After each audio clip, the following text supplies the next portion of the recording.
tried to fly for 5,000 years before he finally hit on the idea of the balloon. And it took him only a short time after that to discover that ballooning presents 4 primary problems. First, the problem of keeping the balloon itself in the air, which involves the question of fabric and something lighter than air with which to fill it. Second, the problem of lifting something besides the balloon into the air. This led to developing the net, load ring, and basket. Third, the problem of navigating vertically, of getting up and down. This has been done by using a valve, appendix, and ballast. And fourth, the problem of landing and emptying the balloon. Rip panel, drag rope, and in bygone days, anchor. Now, in taking up those problems, let's consider how they relate to present-day ballooning. Here is a modern Navy balloon being prepared for inflation. Hydrogen gas is most often used in balloons because it is released after each flight. Helium is generally reserved for airships where it can be used over and over again. However, in the early days, the world's first balloon, the hot air mother. Amazing invention of 2 Frenchmen, the great Montgolfier brothers. The world's first passenger flight from Paris, France, November 11th, 1783. Hey, something's wrong, look out! Ah, more hot air. Thought they'd forgot about that. Sensational, sensational. Or is it? Professor Charles, famous French scientist, would attempt an ascension using a newly discovered gas called inflammable air. The world's first hydrogen balloon, 1783. And now the stupendous feat of combining the 2 types of balloon will be attempted. We invite your attention to Pilote de Rossier of France. Strange name. And his 40-foot hydrogen balloon with a 10-foot hot air balloon beneath it. Too bad, I could have warned him. He rises quickly, however, to about 3,000 feet and... the world's first martyr to aircraft experiment. de Rossier, unfortunately, didn't know enough about hydrogen. Professor Charles could have shown him this. First, that pure hydrogen burns with an almost invisible flame. And second, when mixed with oxygen or air, hydrogen is highly explosive.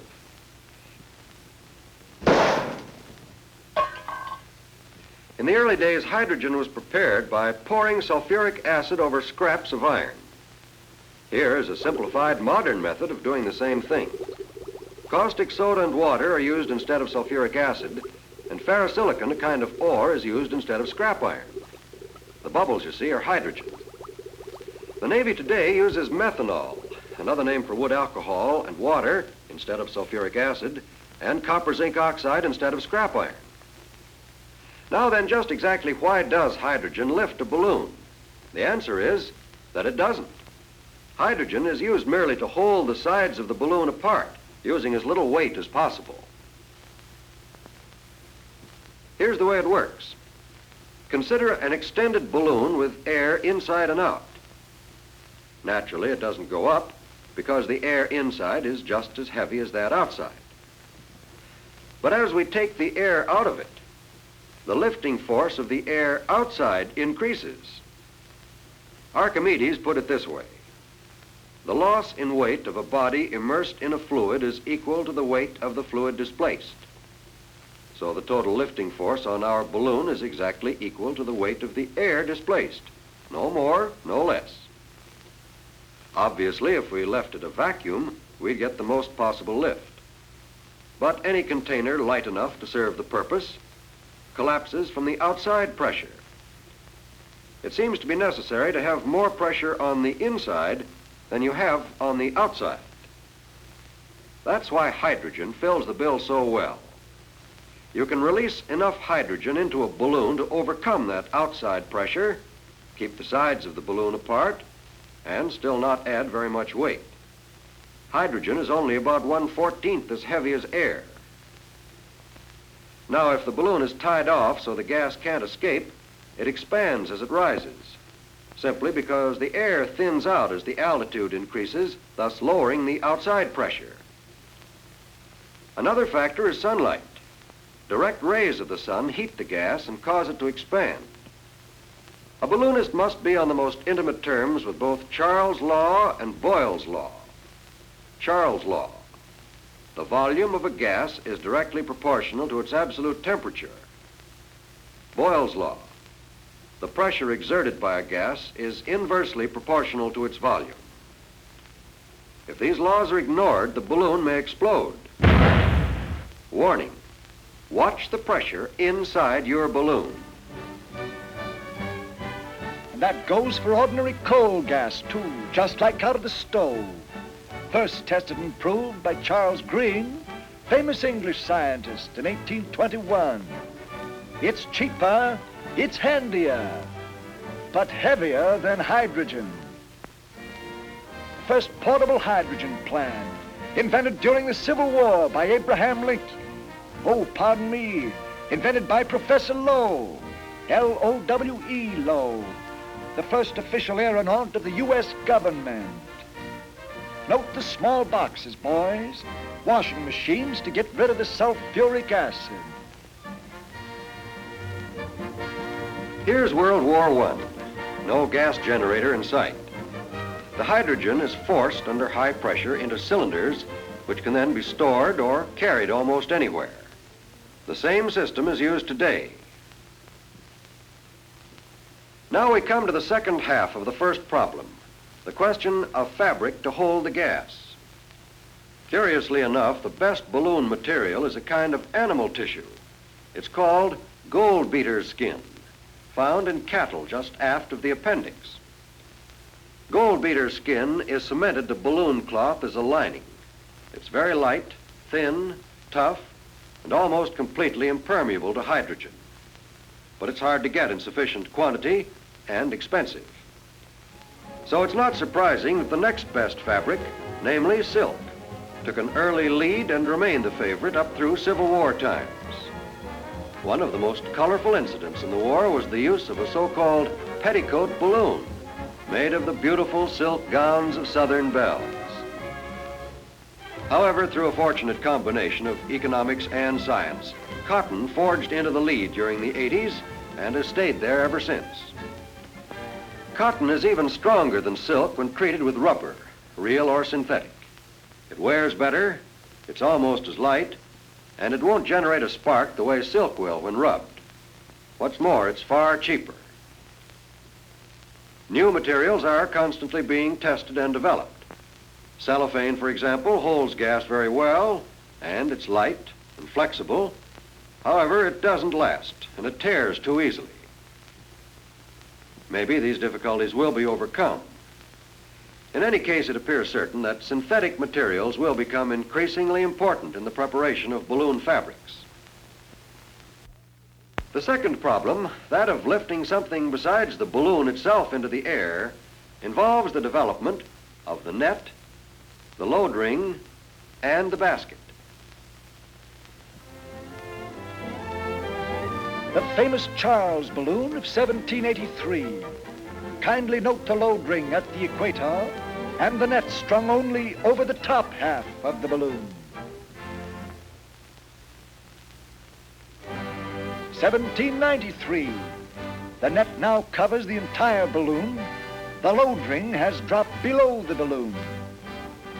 This magnificent craft made the first flight in America, an ascension in Philadelphia by Jean-Pierre Blanchard, better known as Jean-Pierre Blanchard, the prominent French aeronaut. 1830, back to the half net, but the load ring remains below the balloon. Charles F. Durand, owner and pilot, was the first native-born American aeronaut. a scientist, a philosopher, and a daredevil.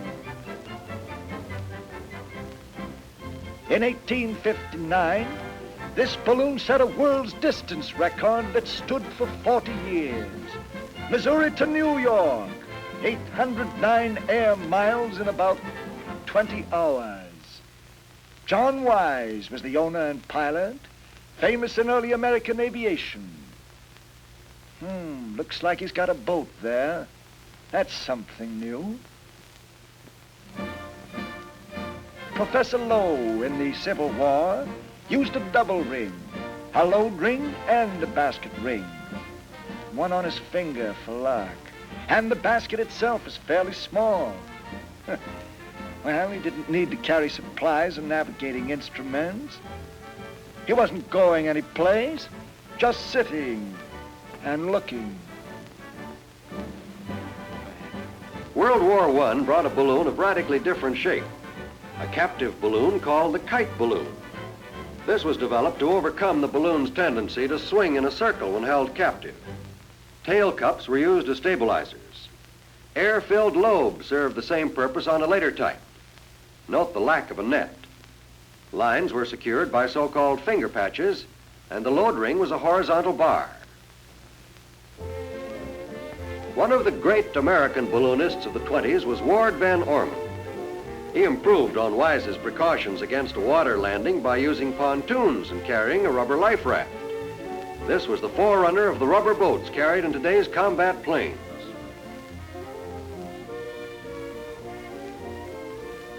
Why is a net better than finger patches? Well, stick around, my boys, and you'll see. John Wise went up one day. His balloon was hit by lightning, and the fabric parachuted into the net.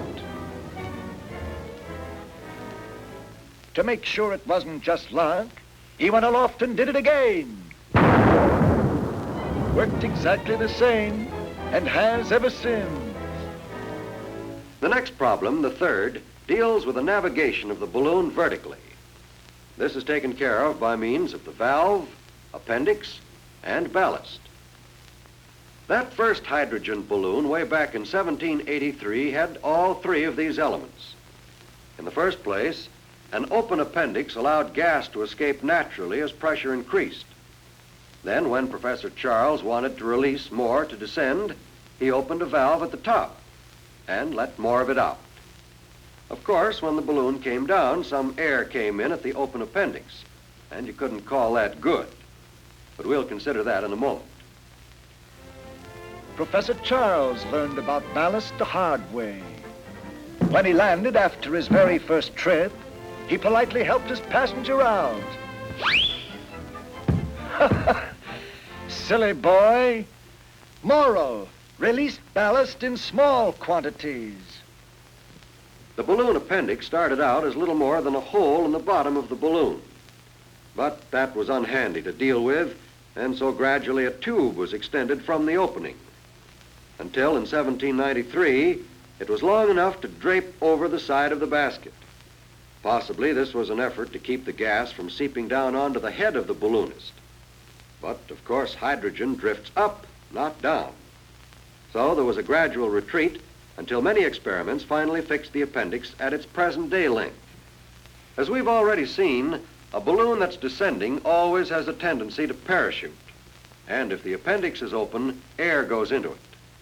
But air mixing with hydrogen creates a highly explosive combination. So air is kept out nowadays by twisting the appendix closed during descent. And parachuting is prevented by securing the appendix to the load ring. From the very beginning, most balloon valves have worked in a trapdoor fashion. The valve is pulled down against a spring, which on release snaps the valve back into position. About 1880, the double trapdoor type came into use. It proved so efficient that it's still being used to this day. Various instruments have been devised to help in the navigation of balloons. For ordinary flights, an altimeter, rate of climb indicator, and a pocket compass are usually all the instruments that are needed, although an altigraph, or barograph, is also used if an accurate record of the flight is wanted. The earliest instrument used in a balloon was a plain mercury barometer. This was replaced by the aneroid barometer about 1880. It was handier. Calibrated in feet, it becomes an altimeter. The barograph, sometimes called altigraph, appeared about 1912. In any attempt at a record, an officially sealed barograph is always carried. The barometer didn't work quickly enough, so the statoscope was developed to show change of altitude and rate of change. These are indicated by the position of the bubble in the tube. The instrument on the left is American, and the one on the right British. A further development is the rate of climb indicator, or vertimeter. This device also stems from the First World War. Today, it is used either in the liquid type, as shown here, or a mechanical type. In addition to these instruments, balloonists have also usually carried a compass and watch or clock.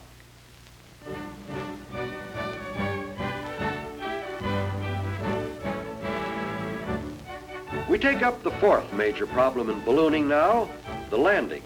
This involves the rip panel, drag rope, and anchor. The drag rope was invented in 1836 by Charles Green, the coal gas man, remember? Very useful in navigating at low altitudes and to prevent a rough landing. A sort of automatic ballast, you might say. Weight of the rope on the ground lightens the balloon. She rises and lifts more rope. Down she comes. Up, down, up, down. Monotonous, isn't it? Look out for fences, houses, and high-tension wires. Bad medicine. In the old days, before the invention of four-wheel brakes and the rip panel, a balloonist had to throw out the anchor and pray. A landing was a cross between a commando fight and a rodeo. The balloonist didn't always win, poor fellow.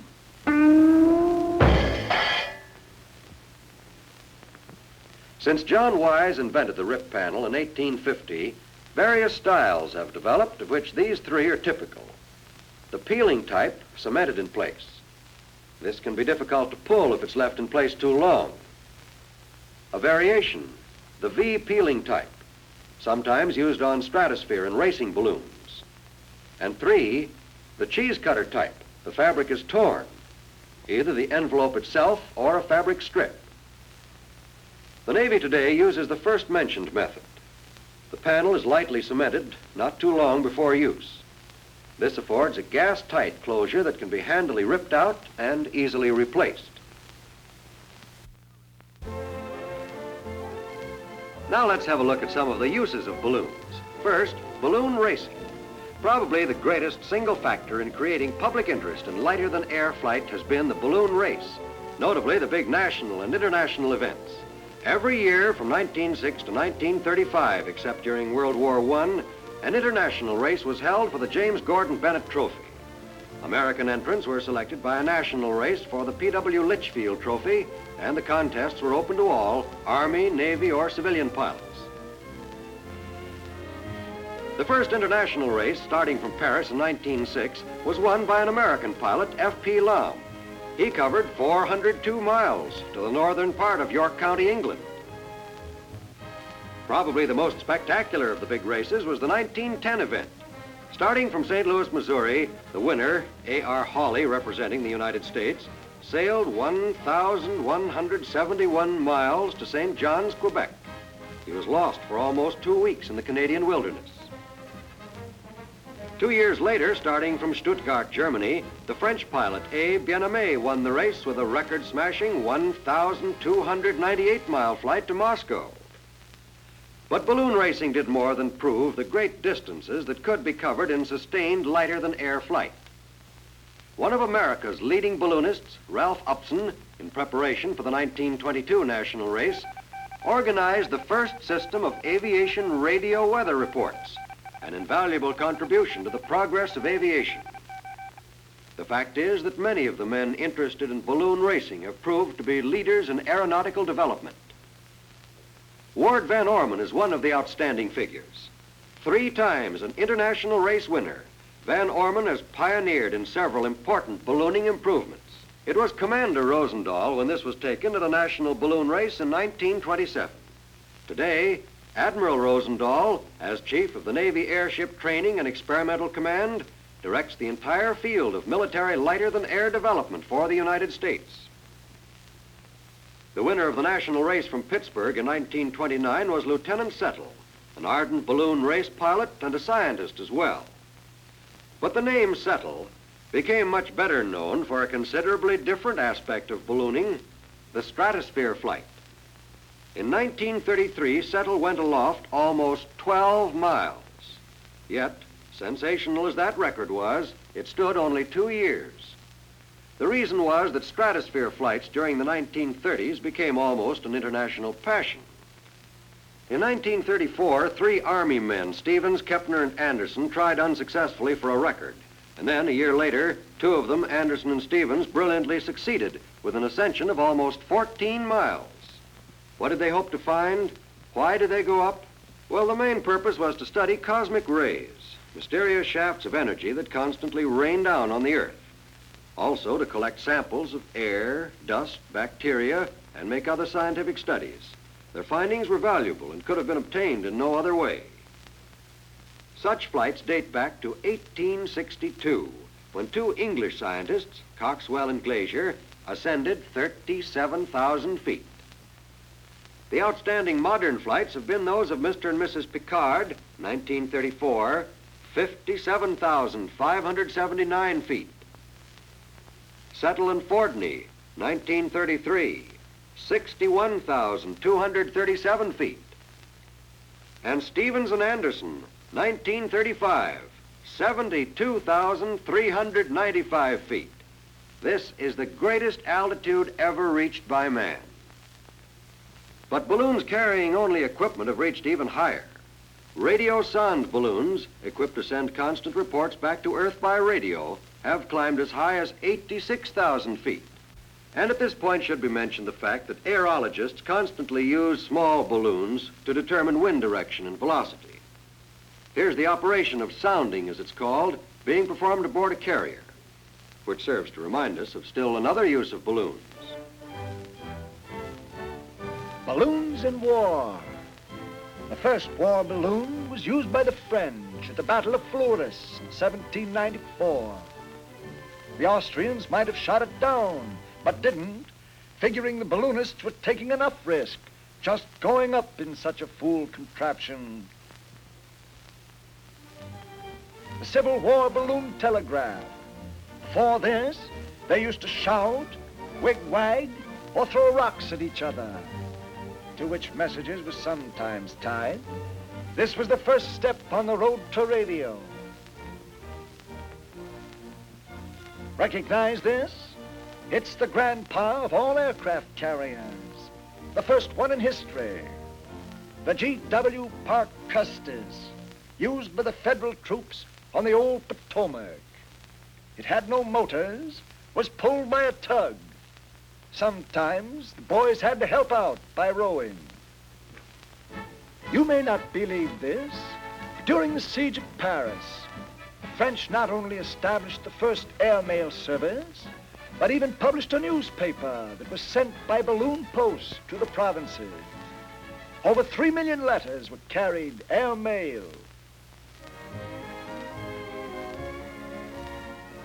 The world's first air battle, an attempt to hijack the French airmail. Both fired, both missed, thank heavens, but a lot of future trouble was touched off then and there. During World War I, both observation and barrage balloons were widely used. Observers did artillery spotting, map making, photography, and tracking of enemy troop movements. The AEF contained 23 balloon companies, each with 2 balloons, one for service, one for reserve. We lost 48 balloons during the war, 47 due to enemy action, and 1 blown away. The present war shows an advancement in barrage balloon protection, the armed cable. Here's the way one such lethal device works. Instead of the cable remaining taut and possibly breaking or slipping off the wing of the plane, it pulls free, And a parachute system pulls a bomb right onto the plane with interesting results. The barrage balloon today is important and effective in helping to protect shore installations, cities, ships, and personnel from low-altitude bombing and strafing attacks. Observation balloons are no longer used. Planes can do the work much better and faster. But the free balloon is far from being a has-been. No experience is more valuable to a lighter-than-air pilot than his training in handling a free balloon. After all, an airship is basically a powered, steerable balloon. It reacts to the same laws of gases. When its power plants stop or are stopped, the airship becomes a free balloon. The airship pilot must first be a competent balloon pilot, and the balloonist can look back on over 150 years of proud tradition shared by many great and courageous men. He can look forward to a challenging future in the airship, lusty child of the free balloon.